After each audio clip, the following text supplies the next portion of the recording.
Well, guys, welcome to this fourth installment and module 4 of winning, and we're calling it Winning with Sellers. And it's module 4 of our fast track series, which is part of our masterclass. So as we jump into module 4, we'll see we're going to cover 4 lessons, and we're going to get started with that immediately. So module 4, we're going to cover lesson 1. And lesson 1 is overview and pre-frame. And I want to just overview the Winning with Sellers process so that you see the process in its entirety. Then we're going to go into lessons 3, 4, and 5 and cover each of those steps in detail so that you are effective in those steps. But it's understanding the process behind it. So jumping into this quickly, what we're going to do is Winning with Sellers. Again, number 1 priority is lead gen. And we dealt with lead gen in module 3, which was finding the property, finding the number. And I want to say this, guys, if you haven't got that skill under your belt, take a step back, get the skill done. It takes 1 day. Get it working. So sit down with somebody who can help you that, but you want to feel effective with it. Get confidence in, and so you do it with authority. All right. And I think it's going to make a big difference. So the process is very simple. I'm just going to quickly go over an overview. Number 1 is you winning with sellers. The first step in winning with sellers is obviously booking an appointment with your seller. And that might be a seller that is maybe you responded through some kind of content marketing you've done, or you're making direct contact with a seller that's online, that's on Property 24, that's saying they want to sell their property. However you get that lead, at some point, you're going to need to pick up the phone and make an effective phone call to book an appointment. Everyone happy with that process? So we'll deal with that in the next lesson. But what I find is this, and why I want to give you the overview is that from booking the appointment to physically signing the mandate is a process. So listen to what I'm saying right now, guys, and I'm going to just say this, that you could probably get away with just booking an appointment and going straight to signing the mandate like most agents do, and you could probably do some business. But I want to say that it's difficult, it's ineffective, it wastes a lot of time, and it's going to make you tired. And the results of that process, if you shortcut the process, it means you're always going for open mandates, and we're never in control of our stock. So this process is designed around closing sold mandates and closing 15 sold mandates so we can make the sales. Okay. If you're the commercial guys, they might not be doing as many sold mandates, but you still need to be looking at closing sold mandates. I heard yesterday that who closed, I think it was Will. Will closed 2 sold mandates yesterday in commercial. So he's following the process. So you can get sold mandates in commercial. You just need to ask for the business. So these next few steps are designed around building rapport, building trust, so that by the time you come to closing the sold mandate, it's a much easier game. So does everybody understand contextually why we go through all the other processes? Everyone happy with that? Okay, I hope so. So sell appointments, first step. Then the next process we want to look at is, I want to just draw to your attention, is that we do 2 viewings. We do an initial first viewing, and then we do a second viewing. And they're 2 very different appointments. The first viewing is where I'm going to build rapport and trust with my client. I find out a little bit more about what they're wanting, and it allows me to get details about the property so that I can go back to the office, do my CMA, and then go back to the second viewing where I close my sold mandate. So the first viewing is about building rapport. The second viewing is closing a sold mandate and doing a presentation, okay? Now, before I even get to my first viewing, I need to set my tone and expectations with my client. And again, the only reason why I do that is to build rapport and trust.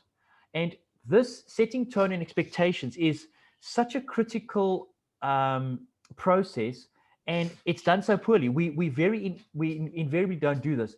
And what I've found is most agents, if I ask agents, like, what is the big bugbear they have? What is the biggest frustration they have? It all comes back down to expectations. And so what happens is this: agents will say things like, oh, my seller changed the deal on me right at the end. They now negotiating my commission right down to 0. Or they don't want to go for the right price. Or we spoke about selling their property in a specific time. Now they're changing their things. Or they're asking me to be available to them 24/7 a day. Like, they keep phoning me after hours. So there's things that happen. And what it comes back down to is because of expectations not being set. So what I suggest we do is we set the expectations right up front. prior to even viewing the first viewing or meeting my client, I actually send them my expectations protocol, and we'll talk about that later. But I find if I do that, it allows me to be in the driving seat, because now my client knows what my expectations are, and I know what their expectations are. And I find it's a much easier ride and a much easier transaction. All right. So then we get to the signed mandate. We then book the photo shoot, and then we get the listing done. And the listing is also an important factor to get a 100% listing score. All right. So guys, I've thrown that at you. I want to just, it's not a difficult thing, but I want to share with you that it is a process. So there is a process to go through, and we're actually going to physically go through all of these steps. And I'll show you how we go. We'll do the CMA. We're going to go through the process. And I think what's going to happen is it's going to give you a very nice overview of where we're going. And then we're going to cover each of these steps in detail. So we're going to go through the CMA script. We're going to go through the expectations. We're going to do the first viewing, and I'm going to show you how we work with it. So are you guys happy with that as an overview? Can I just quickly ask, guys, any questions about where we're going? Just quickly, just as an overview of the seller process. Can I just have any input or any questions, guys? Everyone happy? Okay. I really want you must be engaged, guys. Okay. Shamla, Karusha, I don't know if you want to just, have you got anything to add to that, or just a process that maybe something that's worked for you in the past, or it's fine. Doesn't matter if you don't have, it's fine. Okay, you guys happy? All right. Okay, go Karusha. Okay, so guys, so what we want to do is you understand the process. There is a very deliberate strategy.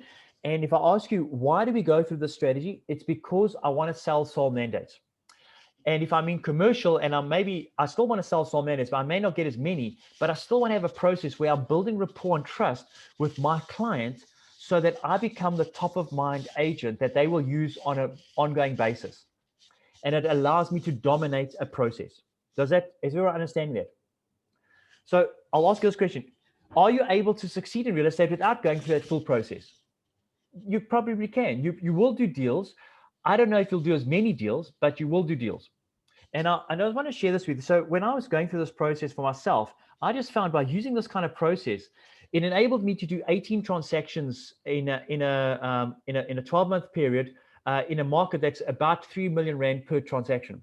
So what I found is it enabled me to be at the top echelons of that income earners just by using a simple process. Does that make sense?